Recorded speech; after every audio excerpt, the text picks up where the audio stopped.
앞서 리포트에서 보셨듯이 정부가 이제 선진국처럼 아동수당을 지급하기로 했습니다. 또 내년부터는 어르신들 기초연금도 지금 20만 원이죠. 25만 원으로 오릅니다.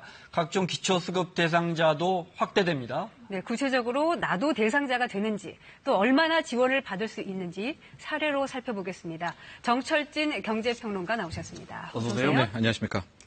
네, 먼저 어르신들에게 드리는 기초연금. 지금은 20만 원인데 내년부터 25만 원이 된다는 거죠? 그렇습니다. 현재 어르신들, 65세 이상 어르신 중에서 소득 하위 70%입니다. 네. 바꿔 말하면 상위 30%는 못 받으시고 네. 나머지 70%가 한 평균적으로 20만 원 조금 넘게 받고 있는데요. 이제 내년 4월부터 이게 평균적으로 5만 원이 인상이 돼서 25만 원씩 지급하겠다. 이 이번에 당정청에서 나온 안인데요. 일단은 이렇게 나온 안이 실은 새롭게 나온 것이 아니라 당시 이제 문재인 대통령이 후보자 시절 공약 때부터 나왔었고 국정기획자문위원회도 큰 틀의 로드맵을 일단 제시한 바가 있었습니다. 그래서 내년은 5만 원 인상을 한 25만 원이고 21년까지 이 기초연금을 크게 30만 원으로 네. 이제 확대한다는 안이 있었고 아마 거기에 대한 실행 방안이 오늘 나왔다라고 볼 수 있을 것 같습니다. 어려운 어르신들은 저것만 기다리시거든요.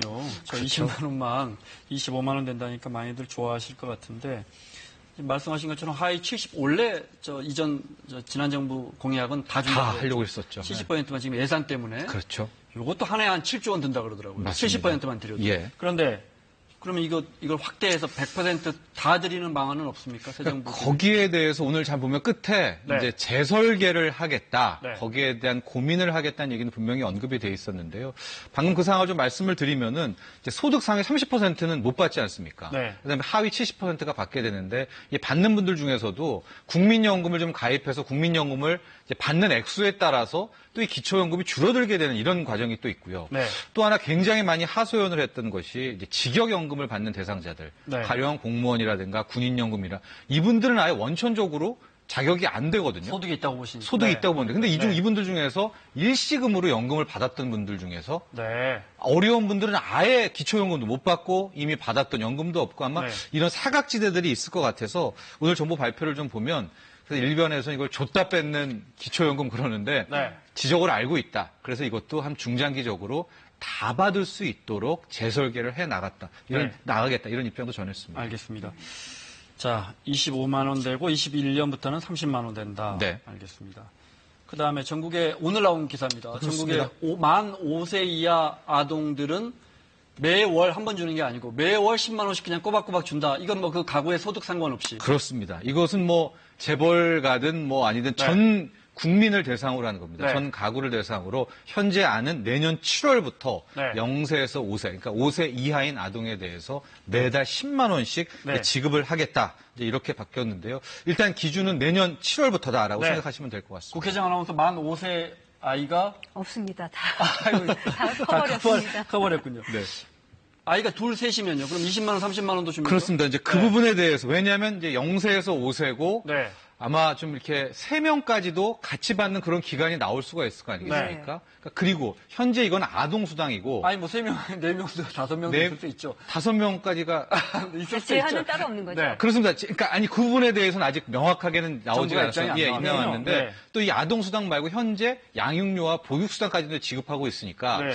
이것들을 뭐 총액 기준으로 할지 네. 아니면 월 얼마까지가 그 뭐 큰 한도로 할지 이 부분에 대해서는 이제 조금 더 당국의 발표를 지켜봐야 될 것 같은데요. 네. 아마 중복 수혜가 가능하다는 쪽으로 나오지 않을까. 왜냐면 이게 저출산 대책이니까 네. 이런 쪽의 방향을 조심스럽게 예측해 이게 봅니다. 오늘 당정청 그러니까 민주당 그다음에 이제 정부 청와대까지 청와대가 회의한 다음에 확정한 거잖아요. 그렇습니다. 그럼 뭐 이거 확정이 된 겁니까? 아니면 국회에서 의결 거쳐야 되는 겁니까? 국회를 가야 됩니다. 네. 그래서 올 시기를 잘 보시면 기초연금 인상은 내년 4월, 그다음에 매달 월 10만 원씩 주는 아동수당은 내년 7월 이렇게 한 이유가 이제 국회를 가야 되기 때문에 그런 건데요. 네. 현재 여당 입장은 올 10월 국회 때 어떻게든 이제 통과를 시켜보겠다. 네. 이렇게 강한 의지를 전했습니다. 내년에 지방선거 있어서 통과될 것 같아요. 네. 또 정부가 최근에 기초생활보장 종합계획을 발표를 했는데 그러면은 정부가 기초생활수급자를 얼마나 늘리나요? 그렇습니다. 오늘 이제 이 기초생활보장 수급자의 규모를 확대하겠다라는 이제 계획도 함께 전했는데 현재 한 163만 명 정도가 이제 기초수급 생활수급 대상자인데요. 이것을 2020년까지 252만 명, 그러니까 90만 명을 그러니까 새롭게 이걸 발굴이라고 표현해야 될까요? 그러니까 범위를 기존에는 확대하겠다는 거죠, 범위를 확대인데 확대하겠다. 네. 그러니까 받아야 되는 분들이 못 받고 있는 분들이 계시다. 이분들을 하나씩 끌어들여서 2020년까지 90만 명 정도는 더 이쪽 기초생활수급 대갑자의 대상에 포함시키겠다는 계획을 전한 겁니다. 예전에는 우리 생활보호 대상자라고 했잖아요. 네. 그래서 한 달에 얼마 이렇게 지원을 했는데 요즘에는 뭐 생계급여, 주거, 교육, 의료급여 이렇게 따로따로 다 나눠서 지급을 그렇습니다. 하더라고요. 이제 힘든 분들 같은 경우에도 거기에서 다시 한번 단계를 좀 쪼개서 우리가 새는 이제 복지를 좀 막자라고 해서 이렇게 나누게 된 건데요. 그러니까 네. 이게 이제 가장 어려운 분들이 생계급여 수급자라고 하고 그 다음이 의료급여, 그 다음이 주거급여, 맨 마지막이 교육급여인데요. 이건 이제 어떻게 파악을 하냐면 이제 중위소득 기준을 이제 두는 겁니다. 그래서 이게 평균 소득이 아니라요. 우리나라 국민의 중간 정도에 해당하는 사람의 뭐 1인 가구, 2인 가구, 3인 가구, 4인 가구의 중위소득을 일단 뽑은 다음에 이거 대비 가령 30%가 안 된다라든가 40%가 안 된다든가 이런 기준에 따라서 이 생계급여, 이제 의료급여, 주거급여, 교육급여 이렇게 나오게 되는데요. 표가 있으면 함께 보면 좋을 것 같은데 만약에 업계들 경우에 가령 4인 가구 기준으로 현재 생계급여가 이제 134만 원 정도가 되거든요. 근데 이제 4인 가구를 하는데 어떤 가구의 이 가장이 100만 원밖에 인정소득이 안 되는 거예요. 그러면 앞서 말한 것처럼 133만 원에서 빼기 100만 원, 그러니까 34만 원의 차액을 다 이제 보장을 바로 현금 보장을 받게 되고요. 그 다음에 나머지인 의료급여, 주거급여, 교육급여. 의료급여 같은 경우에는 이제 의료의 혜택이 있는 것이고, 주거급여는 이제 전월세에 대한 지원이 있고, 교육급여는 국가 장학금 신청 이런 것들의 혜택을 이제 함께 받게 되는 형편이 어려운 분들. 그렇습니다. 중복해서 혜택을 받을 수도 있을까요? 그러니까 그 앞가지가 다 받게 되는 겁니다. 그러니까 생계급여라고 하면 4가지를 다 받게 되는 것이고요. 의료급여라고 하면 이제 그 다음에 의료와 주거와 교육을 받게 되는 것이고, 의료급여에 해당한다라고 하면 의료와 이제 교육. 그러니까 주거에 해당한다 하면 전월세 지원이라든가 국가 장학금 신청이라든가 이렇게 받게 되는 그런 구조입니다. 그런 거군요. 그러니까 중위소득이라는 게 그런 거군요. 그러니까 우리나라 4인 가구의 평균 소득이 한 450만 원 된다면 그렇습니다. 거기에 30%가 못 미치시는 분들을 대상자다. 그런 분은 생계급여. 그게 한 134만 원 정도 되니까 그렇죠. 제가 만약에 4인 가구의 가장인데 딸 하나 있고 어머니 모시고 살고 있는 4인 가구잖아요. 그래서 뭐 120만 원 정도 번다 그러면 저는 대상자가 되는군요. 그렇죠. 생계급여에. 하고 14만 원을 받게 되는 겁니다. 그 차액을요. 차액을 그렇습니다. 생계급여로 받는 거군요. 거기에다가 의료, 주거, 교육급여까지 혜택도 함께 받죠. 그것도 이제 중위소득의 몇 %가 되느냐에 그렇습니다. 따라서 알겠습니다. 네. 근데 아까 말씀처럼 소득이 진짜 낮은 분들 중에도 이런 기초수급 대상이 안 되는 분들이 상당히 많습니다. 그렇습니다. 90만 명, 60만 가구나 되는데 다 부양 의무자 대상 때문이라고 합니다. 화면을 먼저 보고 얘기 나눠보겠습니다. 79살 김할머니는 오늘도 한 평짜리 쪽방에서 홀로 하루를 보냅니다. 수입은 기초연금으로 받는 월 20만 원이 전부, 방세 14만 원을 빼면 달랑 6만 원으로 한 달을 버팁니다. 기초생활보장급여를 신청을 했지만 연락이 끊긴 아들에게 소득이 있다는 이유로 거부당했습니다. 절망감이지 완전. 수급자가 아니까 치료를 못 받잖아요. 아픈 데는 많고. 또 다른 사례입니다. 중증장애 1급인 이 남성은 올해 아들이 첫 직장을 얻자마자 곧바로 수급 자격을 잃었습니다. 겨우 이제 취직을 해서 이제 자녀도 또 살아갈 그런 부분이 있는데 짐이 될 수밖에 없는 그런 현실이. 이번 사례는 상황이 좀 다른데요. 월세 20만 원짜리 반지하에 사는 70대 부부입니다. 2014년에 기초생활비를 신청했지만 사위의 소득 때문에 탈락됐습니다. 그러다 부양의무자 소득 기준이 완화가 되면서 혜택을 받게 됐습니다. 생활이 못했던 거 생활들이 병원에 못 갔던 거 병원에 가고 그러니까 많은 위안이 됐죠. 정말 죽을 사람 살리는 거랑 마찬가지죠. 네, 그럼 지금부터는 이 부양의무제 기준 완화 그거를 어떻게 달라지는지 사례를 들어서 좀 살펴보겠습니다. 먼저 서울 종로구에 사는 81살의 독거노인 문모 씨 사례인데요.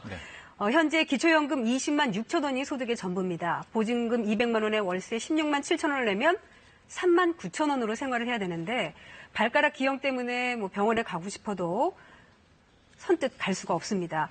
문 씨는 기초생활보장 수급자 신청에서 6번이나 탈락을 했는데요. 서울에 사는 딸 3명 중에 큰 딸에게 부양 능력이 있다는 판단에서입니다. 딸이 소득이 있는 거죠. 하지만 이 딸도 장애인 손자를 키우고 있어서 문 씨를 도와줄 여력이 없습니다. 이제 앞으로 이 81살의 문 할아버지가 어떻게 달라지게 되고 어떤 혜택을 받게 되는 건가요? 그렇습니다. 지금 이번에 당정청에서 나온 것은 이 부양 의무자 제도를 단계적으로 이제 폐지하겠다라는 입장을 밝혔고요.